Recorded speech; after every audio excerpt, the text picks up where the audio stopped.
আচ্ছা, এই যে আধুনিক জীবন, চারপাশে এত ব্যস্ততা, এত জটিলতা, এর মধ্যে মনের শান্তি বা একটা সঠিক পথের দিশা খুঁজে পাওয়াটা কিন্তু দিন দিন বেশ কঠিন হয়ে যাচ্ছে, তাই না? তো আজকের এই আলোচনায় আমরা একটু গভীরে যাব, দেখব ইসলামিক দিক নির্দেশনা থেকে কিভাবে এই কোলাহলের পৃথিবীতেও সত্যিকারের আত্মিক প্রশান্তি পাওয়া সম্ভব। চলুন শুরু করা যাক। আবু তাহা মোহাম্মদ আদনানের একটা আলোচনা থেকে নেওয়া খুব শক্তিশালী একটা কথা দিয়ে শুরু করা যাক। কথাটা হলো, এই দুনিয়ার জীবনটা ধোঁকা, কিচ্ছু নাই এর মধ্যে। মানে এই এক বাক্যে কিন্তু পুরো আলোচনার মূল সুরটা ঠিক করে দেওয়া হয়েছে। আমরা দিন রাত যা কিছুর পেছনে ছুটছি, সেই দুনিয়ার জীবনটা আসলে এক ধরনের মায়া ছাড়া আর কিছুই না। তো আলোচনার প্রথম ধাপে আমরা এটাই বোঝার চেষ্টা করব কেন এই জীবনকে একটা মায়া বা ভ্রম বলা হচ্ছে, আর আমাদের এই পৃথিবীতে থাকাটা আসলে কতটা ক্ষণস্থায়ী। একবার একটু ভাবা যাক, আমাদের আসল পরিচয়টা কি? আমাদের স্টেটাস, আমাদের সম্পদ, আমাদের নাম ডাক, আমরা তো এগুলোকেই খুব শক্ত করে আঁকড়ে ধরে রাখি। কিন্তু মূল কথাটা হলো, এই সব কিছুই কিন্তু সাময়িক, একেবারে ক্ষণস্থায়ী। কারণ দিনের শেষে যখন একদম একা সৃষ্টার সামনে দাঁড়াতে হবে, তখন এই পার্থিব পরিচয়গুলোর কিন্তু আর কোনো দাম থাকবে না। আর এটাই শায়দ সবচেয়ে বড় উপলব্ধির জায়গা।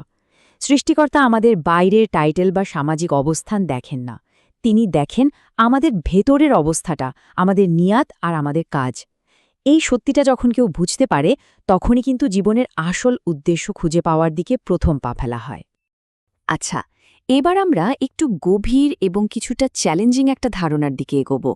এই আলোচনার মূল থিসিসটাই হল, ইসলাম আসার আগের যে জাহেলিয়াত বা অজ্ঞতার যুগ ছিল, মানে যখন মানুষের মধ্যে নৈতিকতা বা আধ্যাত্মিকতার অভাব ছিল, সেই যুগের অনেক বৈশিষ্ট্যই নাকি আজকের এই মডার্ন দুনিয়ায় আবার ফিরে এসেছে।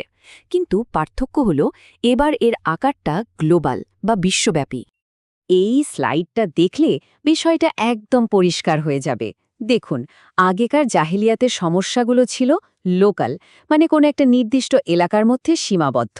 যেমন শুধু মক্কায় সুদের প্রথা ছিল, বা আরবের কোনো গোত্রে কন্যা সন্তানকে জীবন্ত পুঁতে ফেলার মতো ঘটনা ঘটত।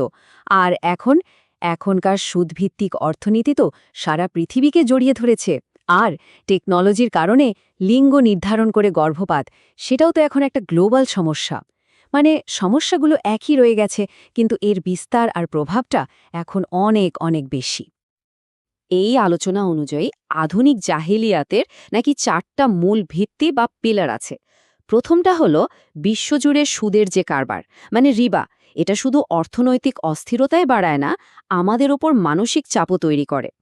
দ্বিতীয়টা হলো মাদকের ভয়াবহ বিস্তার, যা আমাদের তরুণ প্রজন্মের শক্তি কেড়ে নিচ্ছে। তৃতীয়ত, সিস্টেম্যাটিকভাবে নারীর সম্মানহানি করা, যা তাদের আত্মমর্যাদাকে একদম শেষ করে দিচ্ছে। আর চতুর্থটা হলো শিরক, মানে স্রষ্টার সাথে অন্য কাউকে অংশীদার বানানো, যা আমাদের জীবনের মূল উদ্দেশ্য থেকে আমাদের দূরে সরিয়ে দেয়। চলুন এবার আলোচনার কেন্দ্রে থাকা খুব সংবেদনশীল আর জরুরি একটা বিষয়ে কথা বলি, সেটা হলো নারীর সম্মান।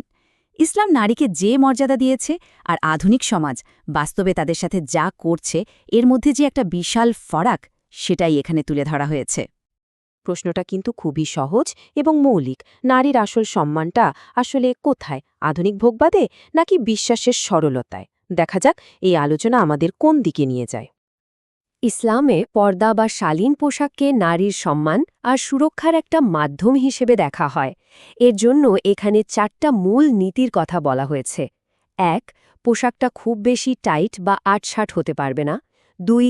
এটা স্বচ্ছ হবে না, যা ভেদ করে শরীর দেখা যায়। 3. এটা অন্য কোনো ধর্ম বা সংস্কৃতির ধর্মীয় প্রতীকের অনুকরণে হবে না। আর 4. এটা বিপরীত লিঙ্গের পোশাকের মতো দেখতে হবে না। এখানে দুটো একেবারে ভিন্ন চিত্র দেখানো হয়েছে।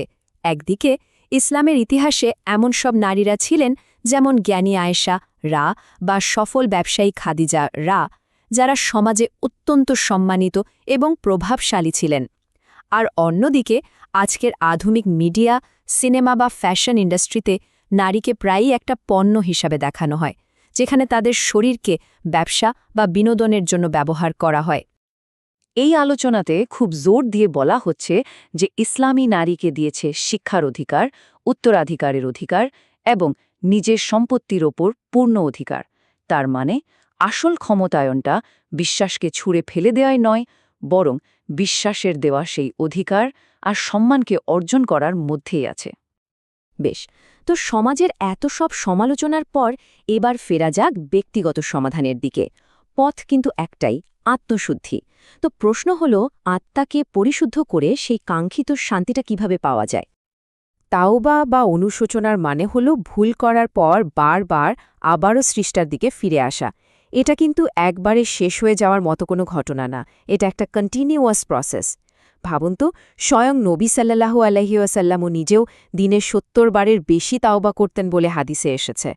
এটা আমাদের এটাই শেখায় যে ভুলের পর ফিরে আসার দরজাটা আসলে সবার জন্য সব সময় খোলা।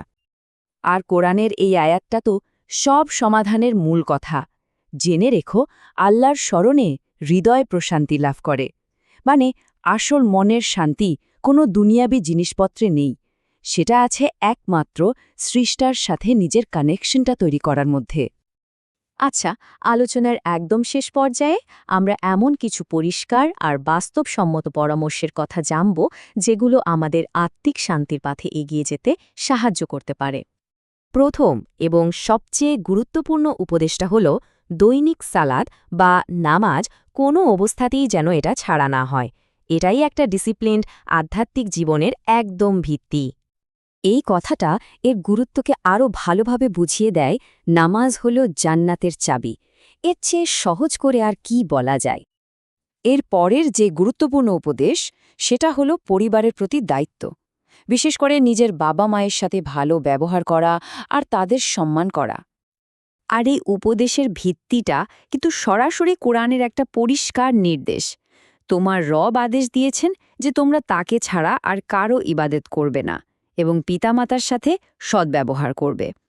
এই স্লাইডে দেখুন, আত্মার শান্তির জন্য কিছু দৈনন্দিন অভ্যাসের একটা লিস্ট দেওয়া হয়েছে, যেমন সততা আর বিশ্বস্ততা বজায় রাখা, দান করা, এমনকি সেটা যদি একটা হাসিও হয়, অন্যের পেছনে কথা বলা থেকে বিরত থাকা, রেগে গেলে চুপ করে থাকা, আর প্রতিদিন মাত্র 5 মিনিটের জন্য হলেও কোরআন পড়া।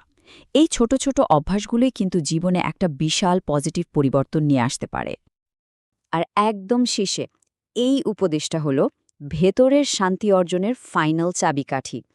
সুখে থাকলে বলা আলহামদুলিল্লাহ, আর দুঃখে পড়লে বলা ইন্না লিল্লাহি ওয়া ইন্না ইলাইহি রাজিউন। মানে কৃতজ্ঞতা আর ধৈর্য, এই দুটো জিনিস যদি জীবনে আনা যায়, তাহলে পরিস্থিতি যাই হোক না কেন মনে একটা শান্তি আসবেই। এই পুরো আলোচনার শেষে একটা প্রশ্ন রেখে যেতে চাই, সত্যিকারের শান্তি কি এই আধুনিক জীবনের হাজারো জটিলতার মধ্যে কোথাও লুকিয়ে আছে, নাকি সেটা আসলে বিশ্বাসের সহজ সরল পথের মধ্যেই নিহিত? এই উত্তরটা খুঁজে বের করার দায়িত্বটা কিন্তু আমাদের প্রত্যেকের নিজের।